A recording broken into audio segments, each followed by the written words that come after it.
There are actually two statements which are two different problems in the question. The first problem is, Bismillah salatu wassalam ala Rasulillah. The first problem is, I can't pray 5 times a day. I can't do it. Now, I don't believe you.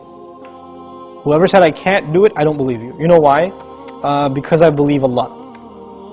And now I didn't say I believe in Allah. I said I believe Allah. There's a difference, right? I believe in Allah means I believe Allah exists. I believe in Him. But when I say I believe Allah, it means I believe what He says. He says, subhanahu wa ta'ala, لا يكلف الله نفسا إلا وسعها. Allah does not burden anyone except unless they are able to carry that burden. This is what Allah said. Allah said He does not burden anyone with any responsibility unless they are capable of living up to that burden. This is what He said. You're saying you're not able to live up to a responsibility that Allah gave you. Isn't that true? You're saying I can't pray 5 times. It's too much. And Allah is saying yes you can. So I have a choice between believing you and believing Allah. And perhaps if you didn't realize this, maybe you're lying to yourself. Maybe you've convinced yourself because of your laziness, because of your lack of will, that you don't want to pray 5 times. Maybe you have to, I can't judge you. I don't know what the problem is. But the problem, maybe you're ashamed to pray in front of non-Muslims. People can take 15-minute cigarette breaks at work, right? They can take a break and just go hang out, do whatever. You can't pray 5 times a day. SubhanAllah. In this part of the world, where I used to, when I used to work in New York City, I would see Muslims praying all over the place. In the middle of 5th Avenue, on the curb, the guy is making salah because it's time. Or in the university, you open the copy machine room in the library, and there's like 3 guys praying right there, making salah. Muslims will pray. If there's time, we're going to pray. That's it. So that's the first thing. Allah said you can. If Allah gave this burden upon you, and He did in fact, then you can. Convince yourself of that. And rely on Allah, He'll make it easy for you.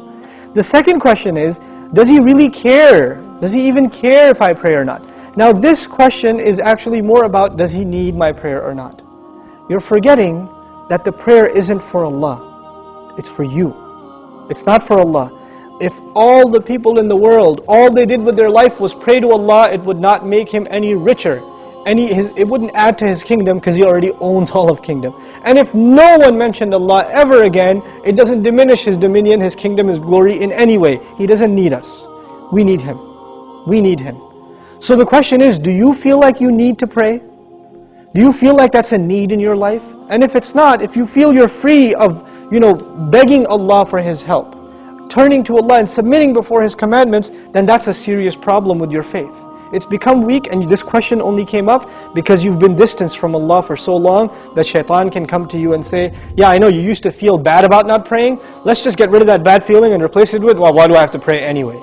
That's the next phase of that disease. The first part was, at least it was diagnosed, but at least you had some bad feeling. Guilt was still there. That's a gift from Allah. When that guilt even goes away and you say, Allah doesn't need my prayer, it's all good. So long as I'm doing good. And that's the last part I want to talk about, this so long as I'm doing good part. Who defines what's good? There are 2 kinds of good in this world. Please remember this, okay? There are 2 kinds of good. There's ethical good. I'm good to my neighbor. I'm honest at work. I'm nice to people. I don't steal. I don't cheat. These are ethics, basic ethics, right? That everybody, I tell the truth. I'm honest. I pay my taxes, blah, blah, blah. These are ethical truths, okay? And I'm honest in business. Then there are religious goods. I go to Hajj. I give zakat. I pray 5 times a day. I fast in the month of Ramadan. These aren't ethical realities. These are religious goods. Good deeds that are religious and good deeds that are ethical, moral in nature. What happens a lot of times with Muslims and with non-Muslims, especially it happens with Muslims, is that we make a distinction between these 2 things.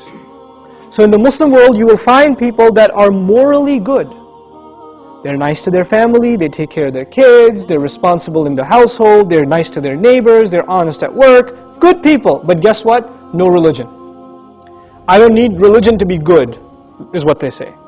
And on the other extreme, you have people that pray, go to Hajj, give zakah, have a long beard, dress in a very religious garment, and yet terrible to their family, cheating people in business, highly immoral and unethical. So what's happened is we have separated the 2 dimensions of goodness. Moral goodness, ethical goodness, and religious goodness.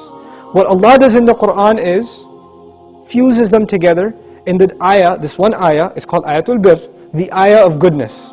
What does it mean to be good? If you study that ayah, it is a combination of two things.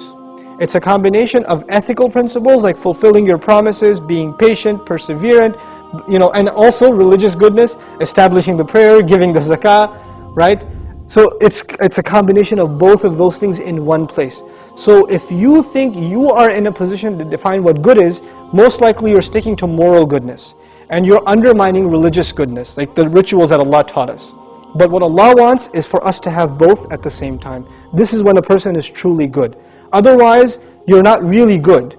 You have defined goodness for yourself and you have rejected Allah's definition of it. But we turn to Allah for guidance because we can't define things for ourselves. We want Him to define them for us. Inshallah ta'ala.